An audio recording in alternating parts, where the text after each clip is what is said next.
அது மட்டும் இல்ல, இந்த கொடி பறக்குதுல்ல, கொடி பறக்குதுங்களா? இது எதனால பறக்குது? எதனால பறக்குதுங்க? காற்றால பறக்குது. காற்றதான் கண்ணுக்கு பார்க்க முடியுமா? கண்ணுக்கு தெரியாத காற்றிலையும் ஊழல் செய்த ஒரே அரசாங்கம் திமுக அரசாங்கம்.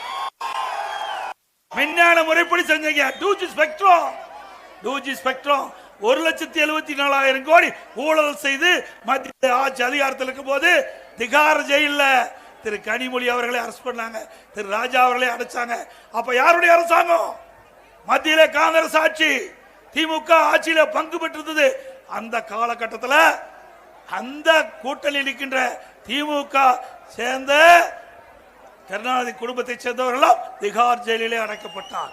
நீங்க பேசுவதற்கு அருகதை இல்ல. திமுக ஆட்சியில லஞ்ச லாவணியம் தாண்டமாடுது.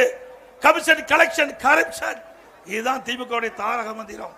அப்படிப்பட்ட கட்சி எங்களை பற்றி விமர்சனம் செய்வதற்கு எந்த அருகதையும் இல்லை.